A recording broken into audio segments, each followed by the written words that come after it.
wines of Vesuvius, even for the DOC like Christi, but also for the Vesuvio DOP, are produced with a few important varieties which you can find only here on Mount Vesuvius. Mostly we are talking about Capretone for the white grape, and Piedi Rosso for the red grape. They were imported both by Roman people over 2,500 years ago from Greece. So you can imagine how long this tradition is in this area.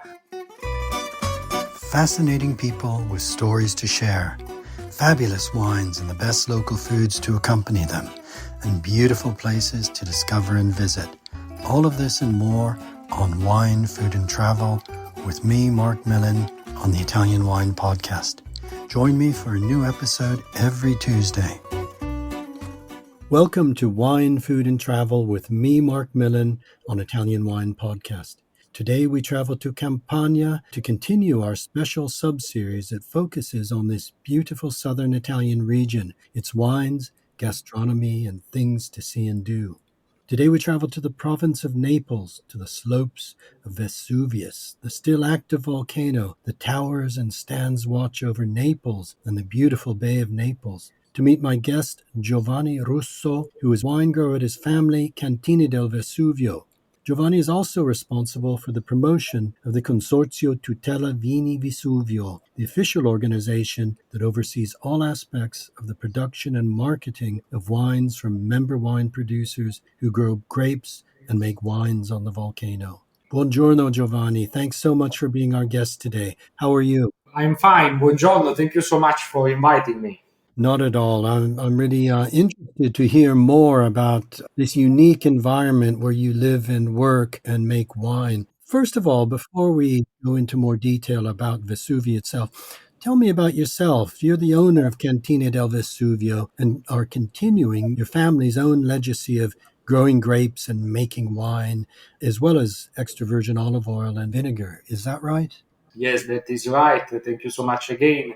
I'm part of the family Russo. My grandfather started this business in 1930. We are in Trecase, inside the National Park of Vesuvius. It's also a very scenic area between the volcano on a side and the Gulf of Naples on the other side, with Capri Island, Peninsula of Sorrento. We produce Lacryma Christi wines, part of the Vesuvio DOP denomination. Lacryma Christi are the traditional wines of this area. And we are also one of the winery who promotes the wines every day through tastings, visits, and wine experience with people coming from all over the world. So we are very proud also to represent all the denomination other than our winery, with everyone visiting us. It's also a good point to invite you all on Mount Vesuvius. This is a very unique place in the world. There is a lot we can say about this area,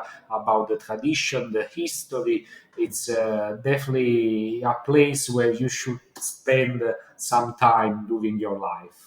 Okay, that's a very good introduction to you telling us something of this story about Vesuvius, this extraordinary volcano that most famously erupted in AD 79, blocking out the sun, burying the cities of Pompeii and Herculaneum and bringing untold death and destruction. But Vesuvio has been relatively quiet for some time now. Is that right?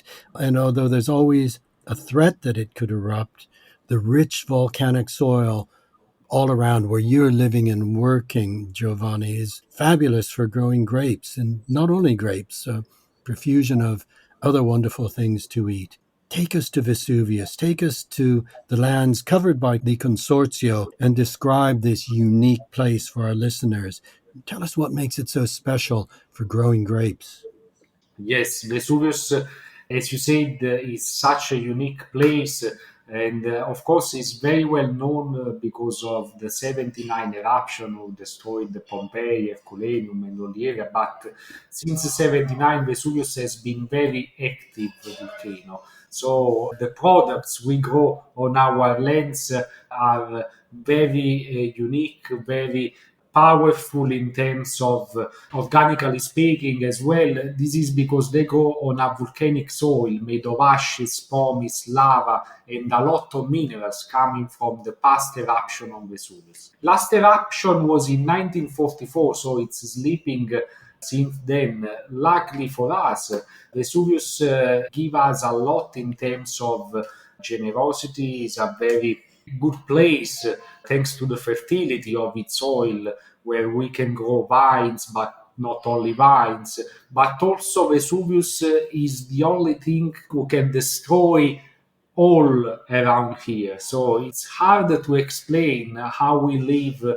here, how we manage our relationship with the volcano. You should live here and understand a lot of things to see how special is the life around Vesuvius. That's really, really fascinating to consider. The fact that Vesuvius last erupted in, did you say 1947? 1944, yes. 1944. A very different volcano than Etna, which is Yes. constantly erupting dozens of times each year and releasing the pressure that builds up. Vesuvius, on the other hand, is very, very different. Is it something that you think about and fear? I've spent time in Naples, and you can't not be aware of Vesuvius. It's such a looming presence, a beautiful mountain that really stands over Naples and the Bay of Naples. The strange things is that, at least for us living here, we don't think about it. People are coming from everywhere in the world and they ask, how can you live here thinking the Vesuvius could erupt any day? Because it's a still active volcano and sometimes we have also earthquake around us, so we can hear the activity. And this period also even better because there is another volcano, Campi Flegrei, which is very active in terms of earthquake. So it's hard, but we don't think about it. Actually, we feel like connected. When are born here, you feel connected with this territory. For example, when I go even in vacation of somewhere else in the world, after a couple of days, I feel the need to stay on Mount Vesuvius. It's a way we used to. How can I explain for you? It's very hard when we travel. We don't need GPS. We look at Vesuvius. We know where we are. Yes. It's a lot for us. And this volcano is different than others, than Etna, for example. As you say, Etna is very active volcano, but it's also much bigger than Vesuvius. It's 3, 4 times bigger than Vesuvius and taller than Vesuvius. This makes a very different situation around it. Vesuvius is a small volcano born from Monte Somma, which was the ancient complex of Mount Vesuvius, the one who collapsed during the 79 eruption. And then the Vesuvius came on from the inside. And so it's a small volcano which you can drive around within 30, 40 minutes, and it means that we all are very close to it. Our roots are very deep into Vesuvius. Where I live is also the red zone, but there are over 2 million people living in the red zone. For this reason, you can imagine if there will be an eruption, how destructive it could be. But nobody thinks about that. It's normal for us. We were born knowing this possibility and we are ready to die for it because in the meantime is giving so much to us. So it's a very special relationship. Okay, well, that's beautiful to hear about this relationship. As you say, it gives life as well as the possibility of destruction, life through this incredibly fertile soil that, as you say, is so good for growing grapes and other things. Tell us a little bit about the area covered by the Consorzio, where people are making wine, and a little bit about the work of the Consorzio, the number of members you have, and that sort of thing. It's interesting to think of people who, as you say, are dedicated to living in the red zone, living on the volcano, and working on this beautiful land. Yes, absolutely. The Consorzio of Vesuvio was created to bring together local producers to protect and promote our unique volcanic wines. Since, as I told before, Vesuvius is a small area, in the entire Mount Vesuvius there are around 400 hectares of cultivation for the Vesuvius DOP, which is not a lot. If you go in other part of the region, even in Campania, maybe 400 hectares are covered by one or two producers. Here there are around 20-25 producers and over 50-60 farmers cultivating all the vines around Vesuvius. But Vesuvius is actually divided under the consortium in two areas. The Pompeiano IGT area, which is all the province of Naples, and the Vesuvio DOP area, which is only the one within the national park of Vesuvius, around the crater, around the cone. And inside the Vesuvio, we are also allowed to produce the Lacryma Christi DOC, which is like our cool wine, our best in terms of denomination product. And the consortium of Vesuvius is working hardly, despite many challenges, year by year, to promote such unique and small production all over around the world. We always say that if only Naples city north will know the importance and will give enough importance to our product, we will sell our wines even before the harvest. Unfortunately, it's not like that, so we have to promote the wines, and the best way to promote the wines is to promote our territory, which is unique and which is known everywhere in the world. Vesuvio is probably the most famous volcano in the world, so it's quite easy for us when we go somewhere to let people understand where we are. And this is a very important point for us. Okay. The wines of Vesuvius, even for the DOC like Macrissi, but also for the Vesuvio DOP, are produced with a few important varieties which you can find only here on Mount Vesuvius. Mostly we are talking about Capretone for the white grape, and Piedi Rosso for the red grape. They were imported both by Roman people over 2,500 years ago from Greece. So you can imagine how long this tradition is in this area, because since Roman time, where Romans have been planting these vines on Mount Vesuvius to produce the wine which they exported from the port of Stabia, actually Castellammare di Stabia near Pompeii here. They exported this wine all over the Roman Empire, and today we still preserve those vines, especially Capretone is only here on Mount Vesuvius. Piedi Rosso is also more common in other wine areas of Campania, because still the Romans exported in Sannio, in Campi Flegrei, in northern Naples area, and Ischia Island, all the Roman areas where they have been living.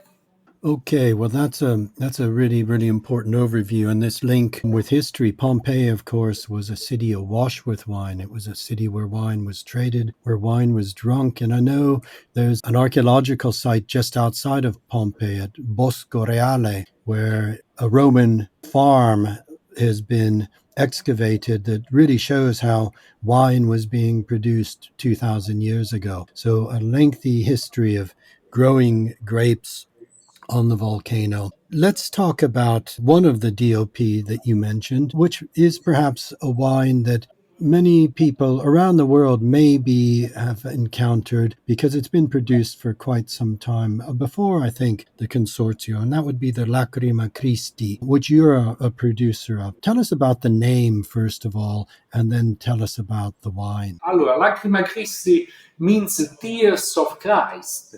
There is a legend about that. It says that Christ was here on Mount Vesuvius He was looking at the beautiful landscape I mentioned before, so the Gulf of Naples, the Vesuvius still, the peninsula of Sorrento, Capri Island. So he recognized this as a part of paradise who was stolen by Lucifer when he was sent off from the paradise. So he moved, and from his tears were born the Lacryma Christi wines. Actually, Lacryma Christi, as you said, is a very famous wine. It was exported all over around the world, especially in US and Northern Europe, even before the consortium was made. This was thanks to the Mastro Berardino family.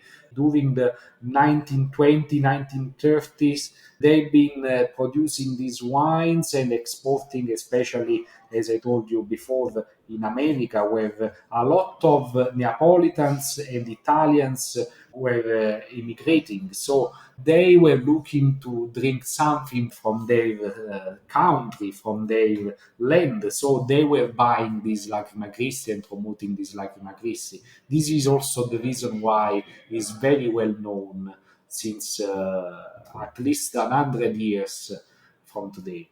Okay, and tell us about your own Lacryma Christi then. Is this both a white and a red? Yes, Lacryma Christi is the denomination of these wines, but then can be white, rosé, or red. We actually here at Cantina del Vesuvio we only produce Lacryma Christi wines, and with in 6 different types. We have 2 whites, a rosé, and 3 different reds, according with the aging and also grape selection. We have different products. What we mostly do is to produce Lacryma Christi using 100% of the grapes I mentioned before, so Caprettone for the white and Pellirosso for the red. This is to give a very important influence of our terroir, of our land, because we have many visitors coming every day taking part of tour and tastings, and what we want is to give them in the glass a sensation of Vesuvius, so the minerality, the acidity, the local characteristics, the terroir from this area. And Capretone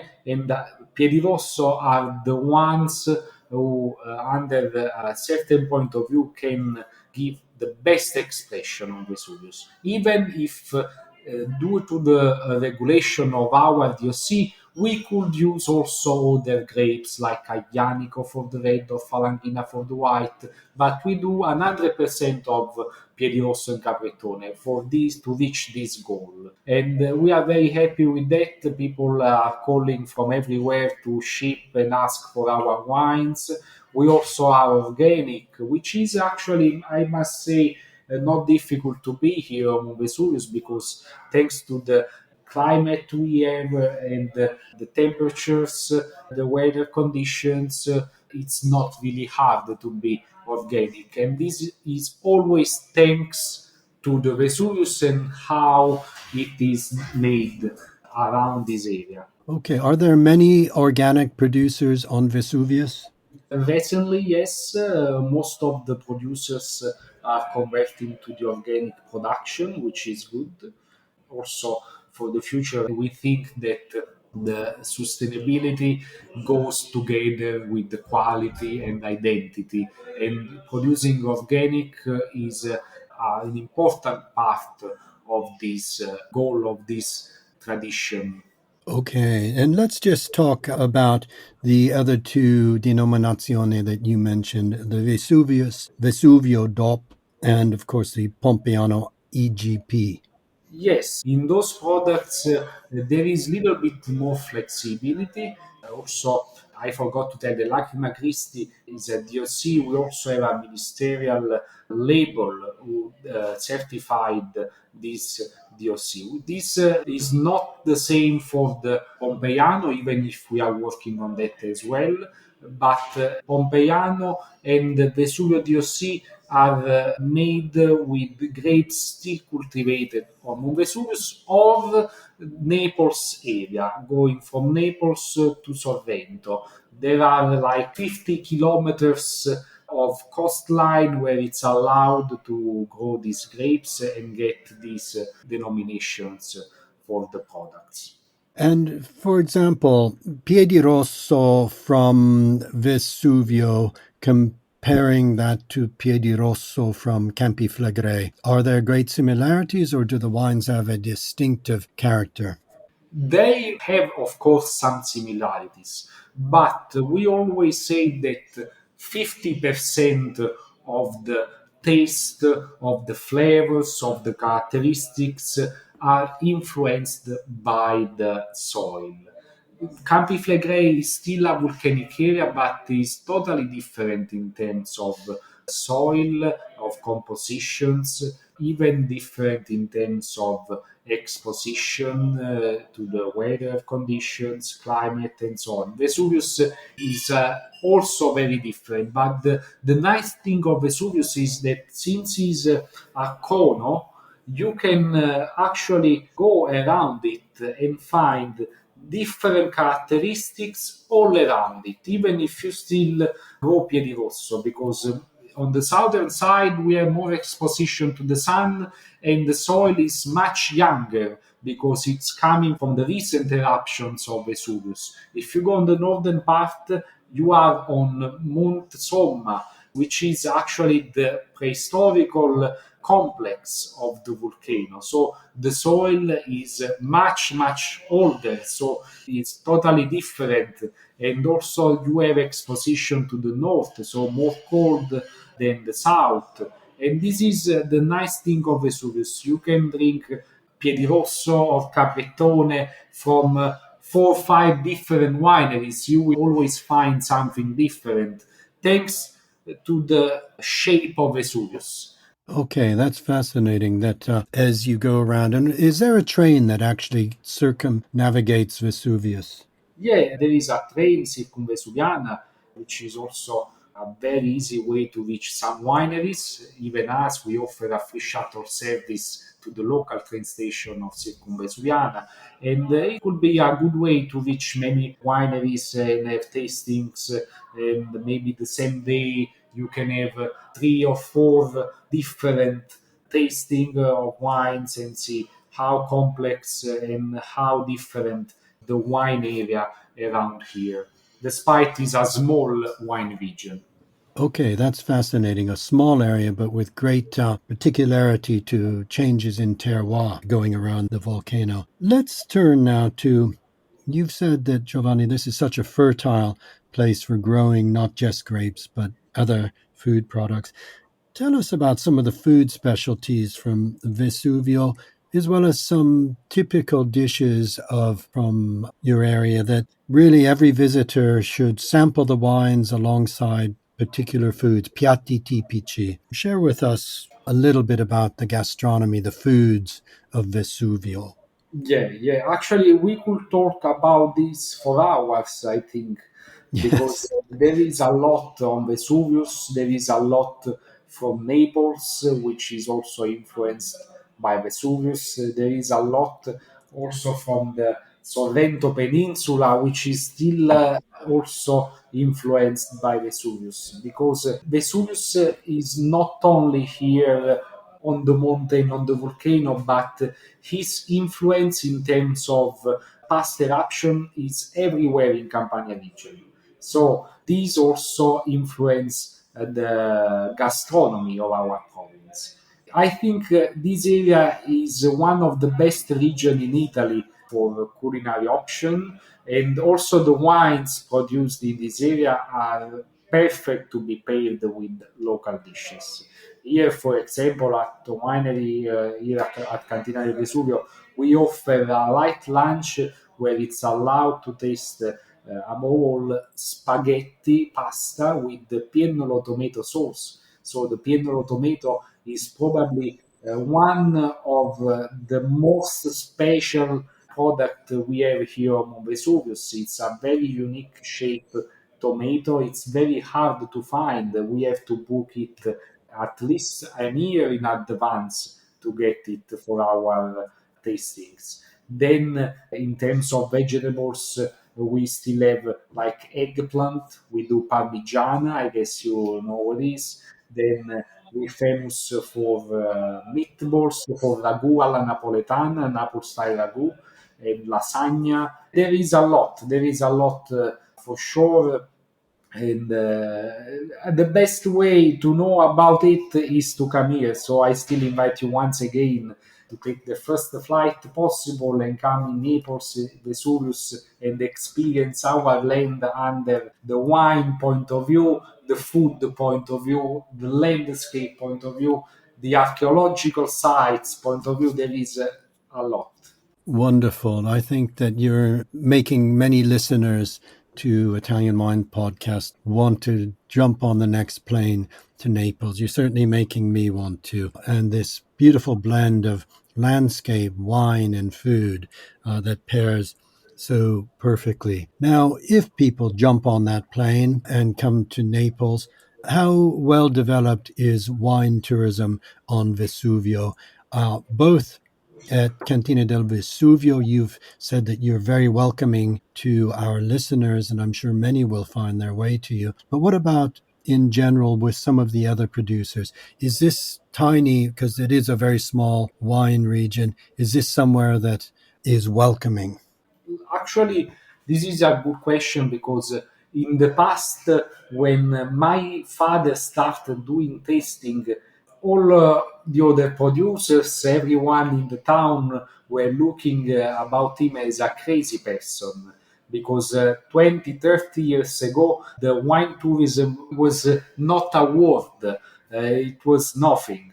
Then the situation, the tourism changed, and people are always looking to travel for wine and food purpose to get special experiences in terms of traditions, culinary tradition. So this kind of tourism is growing a lot, and many other wineries started doing tastings, lunch experience about wines, and so on. This is good because we are creating a very unique district, and also in the wine tourism is a perfect way to escape from market issues. These days, for example, we are talking a lot about tariffs with the United States. Also, the wine consuming is not in its best shape during the last years, and the goal for the wineries is now to produce less and better. And doing wine tourism is the way to achieve certain goal and to be resilient in a very difficult market situation. This is the reason why many other wineries are opening their door. And today I can say, if you come to Vesuvius, there is a lot you can do and visit and taste. Okay, well, that is very, very good to know. You're right, these are challenging times for wine producers across Italy, for wine lovers as well, for people that enjoy discovering wines that are not that easy to find. And certainly Vesuvius, with the unique environment for growing grapes that you've described so well, is a zone that I urge our listeners to discover.